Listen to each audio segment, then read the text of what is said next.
और मैं ये नहीं कि मैं बोल रहा हूं, ये ऋषि दयानंद ने बोला है और कहीं और नहीं। कालजयी ग्रंथ अगर आप सत्यार्थ प्रकाश पढ़ लो, पहला समोल्लास क्या है, क्योंकि रात जागरण का शिव जी का और किंवदंती उस जमाने में थी, तो क्या आज खत्म हो गई? आज भी वही है।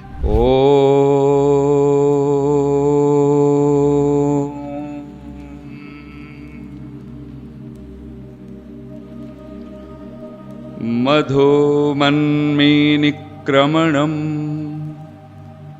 मधुमन्मी परायणम्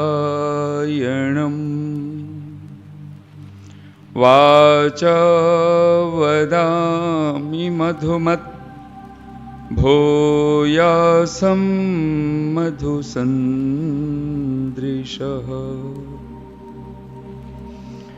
ॐ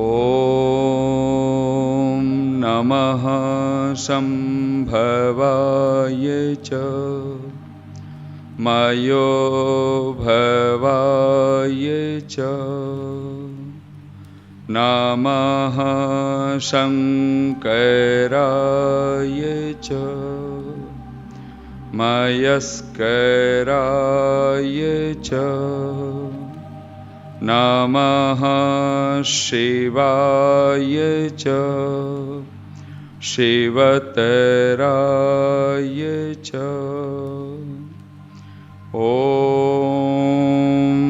शान्ति शान्ति शान्तिः। समाज के सभी अधिकारी वर्ग, महिला समाज, पुरुष, सभी गणमान्य जन, उपस्थित धर्मप्रिय सज्जनों, मातृशक्ति, अभी अभी हम लोग अगर देखें तो महर्षि देव दयानंद के 200 वर्ष का जो जन्म दिवस है उसको भी मना रहे हैं। अभी अभी शिवरात्रि गई है और जो फाल्गुन मास के कृष्ण पक्ष की जो 10वीं तिथि है, जो हिंदी में मानते हैं, वो ऋषि दयानंद का जन्म दिवस। एक बहुत बड़े अद्भुत विचारक हो गए, चिंतक, पंडित चमूपति जी। तो वो कहते हैं शिवरात्रि आ, वृद्धों को सुला, युवकों को जगा। तो आप सबको पता है कि कोई 12 वर्ष कहता है, कोई 14 वर्ष कहता है। मूल शंकर टंकारा के एक छोटे से शिव मंदिर में पिताजी भी साथ हैं, पंडित पुजारी सब हैं, और ऋषि दयानंद मूल शंकर वो बालक व्रत किया हुआ है। व्रत नाम उपवास का है। और एक छोटी सी घटना घटी है उपवास वाली, और उसके बाद हम लोगों ने समझा कि उपवास करना ही नहीं होता है। लगभग मैं जो सुनता हूं, देखता हूं, तो हमें लगता है कि उपवास नहीं करना चाहिए। और मूल शंकर बालक को 14 वर्ष हो, उसने कहता है कि मैं पूरा, और अन्न जल सब त्याग, मतलब शायद जल लेते होंगे लेकिन अन्न फल आदि लगभग छोड़ रखा है। माँ ने बहुत आग्रह किया है, और जहां तक आपने सुना होगा कि पिताजी की शिव भक्ति में बहुत रुचि थी, और ऋषि देव दयानंद भी ये शिव को छोड़ नहीं पाए। हम लोगों की संध्या में अगर भगवान को अगर जिस नाम से समर्पित किया है, संकल्प के रूप में, नमस्कार के रूप में, वो समर्पण कहाँ है? वो नमः शंभवाय से जो हम लोग मंत्र पढ़ते हैं। अच्छा, अगर ये मंत्र बोला जाता रहता, ये सनातन, ये मूर्ति पूजा सब वाले लोग सुनते, तो ये तो नहीं कह सकते थे कि ये नास्तिक लोग हैं, ये तो कहते हैं परम शिव के भक्त हैं, ऐसा ही पता चलता। लेकिन मूल शंकर ने जो देखा, तो पंडित चमूपति जी जो एक बहुत तार्किक, लेकिन तर्क के साथ, ध्यान रखना, अगर तर्क है और श्रद्धा नहीं है तो वो तर्क हमें कहीं नहीं पहुंचाता है, वो सिवाय मेंटल बनाने के और कुछ नहीं करता है। जिन्होंने भी बहुत बड़े बड़े तर्क किए, बड़ी बुद्धिगत लगाई, और बुद्धि लेके कहां गए? अंत में तो सबको पता है, अथेदम भस्मांतम शरीरम, 2 मुट्ठी तो राख होना है। अच्छा, और चीजों को आप तर्क बनाते रहे और जो जीवन के जो पागलपन हम आपाधापी कर रहे हैं, पुत्र ऐषणा में, वित्त ऐषणा में, लोक ऐषणा में डूबे पड़े हैं, उसका क्या फिर? इसलिए ऋषि ने सबसे महत्वपूर्ण जो चीज दी है वो व्रत श्रद्धा है। न जाने कितने लोग, हम लोग अच्छे आज बूढ़े बूढ़े लोग जिनके पांव नहीं चल सकते वो भी तो मंदिर गए हैं। शिवरात्रि को छोड़ा, भांग धतूरा सब चढ़ा करके मंदिरों में जाओ, कहीं पर आपको कितनी भीड़। अभी महाकुंभ का भी संपन्न हुआ, लेकिन हमने कभी सोचा, हमारी जो संस्कृति है, हम भेड़ बन करके, बकरी बन करके, तो चाहे 60 करोड़ नहीं 70 करोड़ 100 करोड़ इकट्ठे हो जाए, लेकिन शेर बन करके कितने जाने वाले हैं? कोई नहीं। मुश्किल से अगर 10-20 हजार भी पहुंच जाए तो चमत्कार हो सकता है। कहीं पर अगर आदेश मिल जाए कि वहां पर शेर बन करके आपको 10,000 लोगों को पहुंचना, 10 लोग पहुंचने मुश्किल हो जाएंगे। लेकिन अगर तथा कथित, तो तर्क बहुत आवश्यक है। और ऋषि दयानंद तर्क को ऋषि कह करके भी पुकारा गया है। सतर्क शब्द हम बोलते हैं, तर्क छोड़ कैसे सकते हैं? सतर्क माने क्या होता है? हम जब बोलते हैं आप सतर्क हो जाइए, तो आप सबको पता होता है सावधान हो जाइए, बुद्धि को थोड़ा सा खोल लीजिए। आंख बंद हो उससे पहले आंख खोलना, आंख खुलना, ये बहुत आवश्यक है। मूल शंकर की आंख खुली हुई है, सब सो रहे हैं, पुजारी को भी नींद आ रही है, क्योंकि रात जागरण का शिव जी का और किंवदंती उस जमाने में थी, तो क्या आज खत्म हो गई? आज भी वही है। कबीर ने बहुत कुछ इसके विषय में कहा, मूर्ति पूजा के बारे में बहुत लोगों ने। अच्छा, आज अगर आपको कोई प्रोजेक्ट बनाया जाए ना, आज बड़ी बड़ी जो चीजें होती हैं, तो कोई भी चीज अगर आपको दिखलाना हो तो कहते हैं आप विजुअल कीजिए, उसको दिखलाइए हमें, आप क्या कहना चाहते हो। अगर आप विजुअल नहीं बना सकते तो फिर कहेंगे आपके पास कोई प्रोजेक्ट ही नहीं है, आप व्यर्थ की बात कर रहे हो। आपकी जो कल्पना है उसको विजुअल दिखलाइए हमें। और परमात्मा ने सारा संसार विजुअल ही तो है। दुर्भाग्य कहां है, तर्क का क्या है? तो पंडित चमोपति जी के जो शब्द हैं वो अद्भुत, लेकिन श्रद्धा से सुनेंगे तो अद्भुत अर्थ निकलता है। और श्रद्धा हटा करके केवल चमोपति जी का तर्क सुना तो फिर कुछ हाथ नहीं लगता। महर्षि दयानंद को उस श्रद्धा ने सतर्क तो किया ही, लेकिन महादेव से मिला ही तो दिया। हम नासमझ मूढ़, हम में से कोई छाती पे हाथ धर के कह सकता है कि हम निराकार की उपासना करते हैं, परमात्मा के बिल्कुल पक्का विश्वास है कि वो है। ऐसे तो हम भीड़ में कह दें वो अलग बात है, लेकिन छाती पे हाथ रख करके कहें ऐसे तो बिरले मिलने मुश्किल है। तेरा जन एकाध है कोई,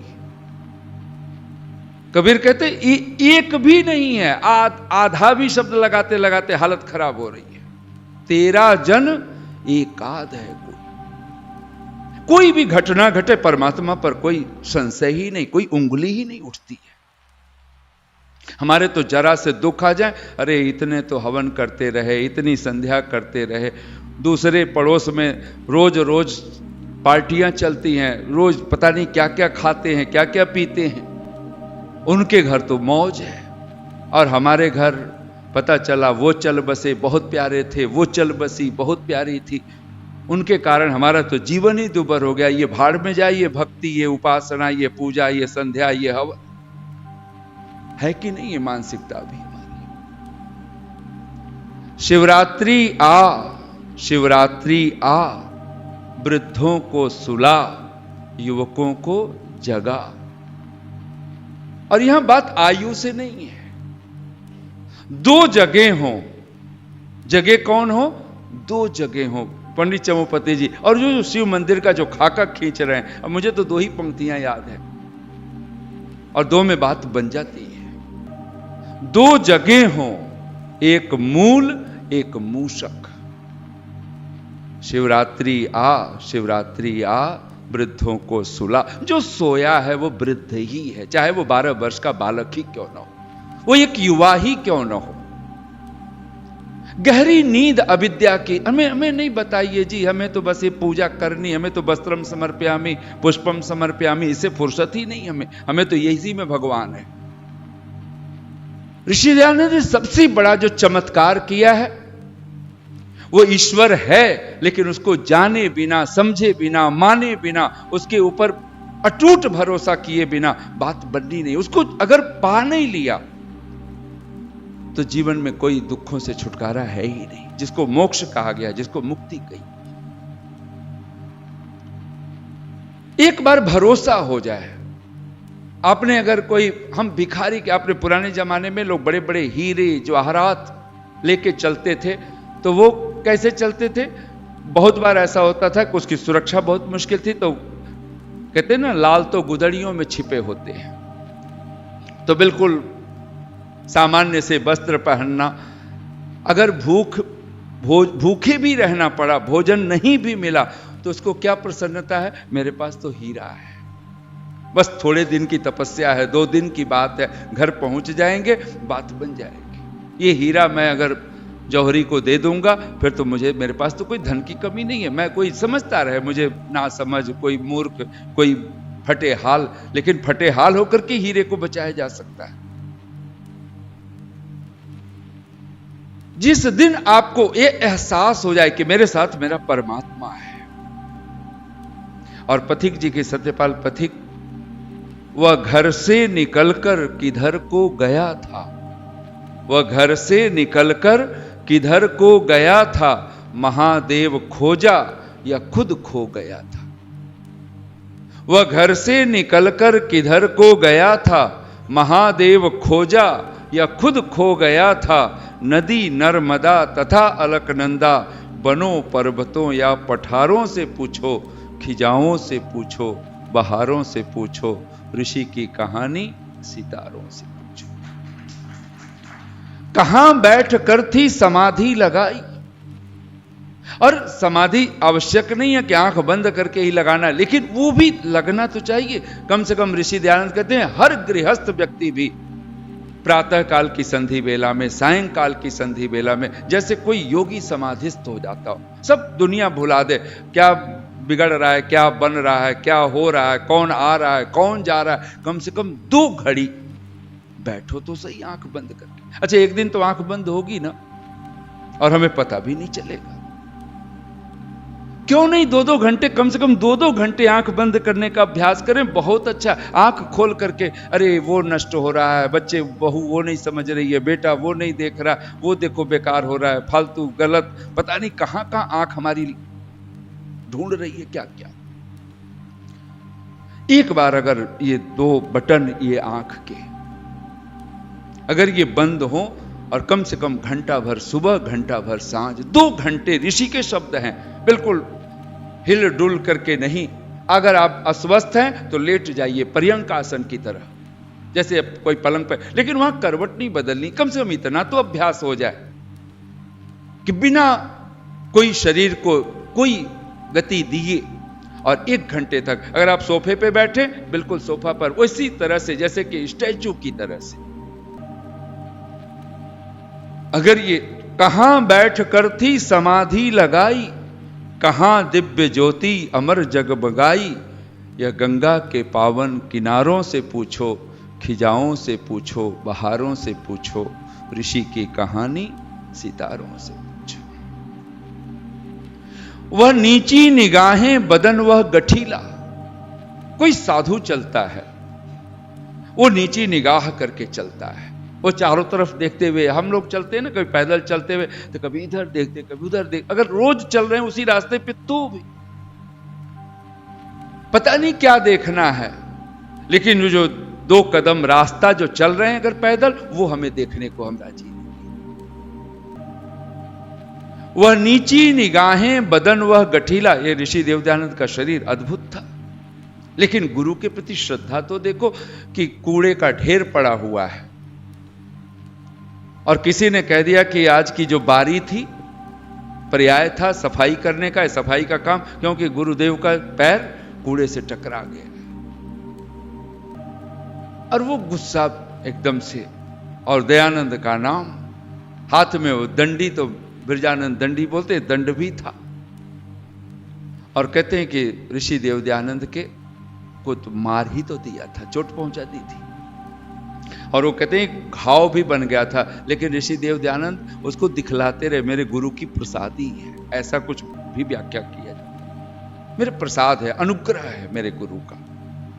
लेकिन जब वो मारा था, क्योंकि अब सोचिए जिसके पास ये चर्म चक्षु नहीं है, हम तो आंख वाले हो करके न जाने कितना पागलपन, लेकिन उनको गंदगी नहीं पसंद थी। अब सोचिए दिखाई तो नहीं दे रहा है, गंदगी हो कि ना हो क्या फर्क पड़ता है, लेकिन नहीं, पैर में टकरा गया, यहां गंदगी क्यों है, और वो बर्दाश्त नहीं है।